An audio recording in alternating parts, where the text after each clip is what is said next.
बात करते हैं एक ऐसी महिला की जिसकी हर तरफ चर्चा हो रही है। कहते हैं कि मोहम्मद सरहदें नहीं देखती है और पहले पाकिस्तान से सीमा हैदर हिंदुस्तान आई और यहीं की होकर के रह गई। अब लाहौर की रहने वाली महविश चूरू के रहने वाले रहमान को दिल दे बैठी हैं, राजस्थान पहुंची हैं और वाघा बॉर्डर के जरिए सीधे हिंदुस्तान अपने ससुराल पहुंच गई। पूरी कहानी इनकी एक रिपोर्ट के जरिए आपको दिखाते हैं क्या है पूरा मामला। इश्क ने एक बार फिर सरहदें लांघी हैं। पाकिस्तान की मोहब्बत एक बार फिर सऊदी अरब होते हुए चूरू के रहने वाले रहमान के पास पहुंच गई है। मोहब्बत ही तो है, दिल आ गया। सोशल मीडिया के जरिए नजरें मिली तो पाकिस्तान की रहने वाली महविश अपने 2 बच्चों को छोड़कर हिंदुस्तान के रहने वाले रहमान को दिल दे बैठी। 2022 में सऊदी अरब में मुलाकात हुई, नजरें मिली तो इश्क परवान चढ़ा और 2023 में दोनों ने तमाम बंदिशों को तोड़ते हुए वीडियो कॉन्फ्रेंसिंग के जरिए निकाह कर लिया। 2022 में हमने शादी की है, तो 2023 में मैं उम्रे पे गई थी सऊदीया में, फिर उधर जाके मौलवी ने निकाह पढ़ाया था हमारा। अभी 45 दिन का वीजा मेरा। तो वो पहले फोन पे शादी हुई क्या आपकी? जी, अदालत में की थी ऑनलाइन। अच्छा, ऑनलाइन वीडियो कॉल पे।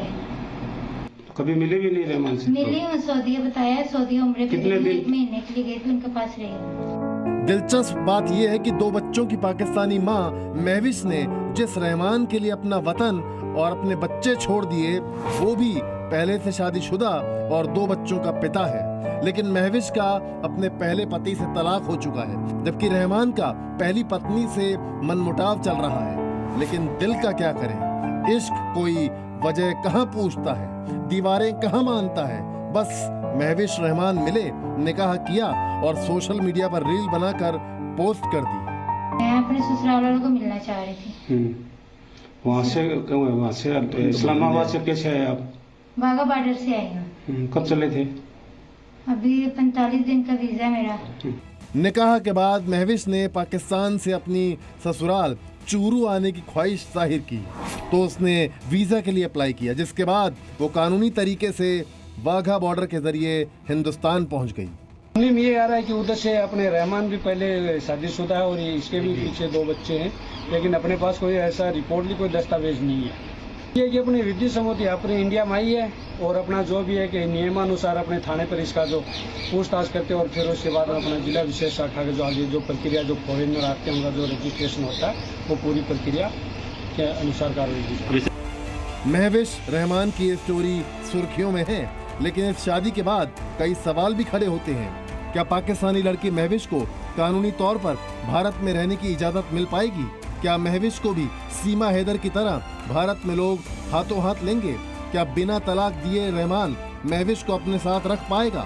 और क्या रहमान की पहली पत्नी और उसके परिवार को महविश कबूल होगी? ब्यूरो रिपोर्ट, जी मीडिया। महविश और रहमान की शादी को अभी साल भर भी नहीं हुआ था, लेकिन इस कहानी में पति पत्नी और एक वो का एंगल भी जुड़ गया, ट्विस्ट आ गया। दोनों ही पहले से शादीशुदा निकले, लेकिन नया घर बसाने के उनके रास्ते में अभी कई कांटे भी हैं। क्या है रहमान महविश की लव स्टोरी में नया ट्विस्ट, आपको एक रिपोर्ट में दिखाते हैं।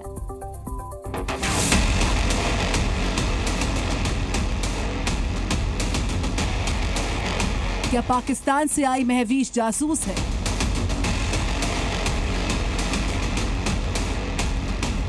क्या महविश के निकाह के पीछे साजिश है? महविश और रहमान के निकाह को अभी साल भर भी नहीं हुआ है और महविश को पाकिस्तान से हिंदुस्तान पहुंचे अभी 48 घंटे भी नहीं बीते और इस निकाह में नया ट्विस्ट आ गया है। रहमान की पहली पत्नी को जैसे ही उसके और महविश के निकाह की खबर मिली, वो फौरन ही अपने पीहर से चली आई और रहमान के साथ ही महविश पर भी गंभीर इल्जाम लगा दिए। मुझे पता चला है कि उन्होंने दूसरी लड़की से शादी की है, वो पाकिस्तान की है, और फिर मुझे कल पता चला कि वो इंडिया आ चुकी है। सरकार से यही अपील है कि मुझे मेरा हक चाहिए, मेरे बच्चों का हक चाहिए। पाकिस्तान से लड़की आई है, मुझे ऐसा लगता है वो जासूस है। मेरी भारत सरकार से यह अपील है कि उसकी जांच की जाए। फरीदा बानो का कहना है कि रहमान से मनमुटाव की वजह से वो 6 महीने से अपनी ससुराल हनुमानगढ़ में रह रही है। और जब उसे रहमान और महवीश की शादी की जानकारी मिली तो उसने पति से बात करने की कोशिश की, लेकिन पति ने बात नहीं की, उल्टे मोबाइल पर उसको तलाक बोल दिया। ठीक है, तलाक दे चुकी हूँ मैं। 1 तलाक आज बोल चुकी हूँ, 2 तलाक 2 महीना का पीरियड का मैंने बोल दूंगा। ठीक है, 1 आज बोल चुकी हूँ मैं, पूरे होश और हवास के मैं। 2 महीना को टाइम हो रहा है, 2 महीना को और बोल दूंगा मैं। वहीं फरीदा के पिता का कहना है कि रहमान और उसके परिवार वाले दहेज के लिए उनकी बेटी को परेशान करते थे। उन लोगों ने अपने खर्चे पर रहमान को कुवैत में कारोबार कराया, लेकिन रहमान ने उनकी बेटी को धोखा दिया है। मेरे रहमान खान जी है, जिनको बिजनेस करने के लिए मैंने पैसे दिए थे। पैसे नहीं, मैंने अपना जो सामान है, गहना वगैरह वगैरह, सोने की टूने वो दी थी उसको। उसने बोला कि मेरे को बिजनेस करना है पापा। तो मैंने बोला कि मैं चलो कोई बात नहीं बेटा, ये सामान इधर पड़ा है मेरे पास, कोई बात नहीं, हमारा कोई काम आना नहीं है, तब तो बिजनेस कर लिया वहाँ। तो मैंने कम से कम 16-17 सोना उसको दिया था। मैं अपनी बीवी के, अपने बेटे की बहू के और अपनी बच्ची के, उसने वो अडाने रखा था बैंक के अंदर, फिर उसको पैसे दिए थे। इस सबके बीच फरीदा को उम्मीद है कि रहमान का दिल पसीजेगा और वो कम से कम अपने 2 बच्चों की खातिर एक बार जरूर सोचेगा। लेकिन बड़ा सवाल यही है कि अगर रहमान ने फरीदा के साथ फिर से घर नहीं बसाया तो इन दोनों मासूम बच्चों का क्या होगा? आखिर माँ बाप की लड़ाई में पिसे इन बच्चों का कसूर क्या है? ब्यूरो रिपोर्ट, जी मीडिया।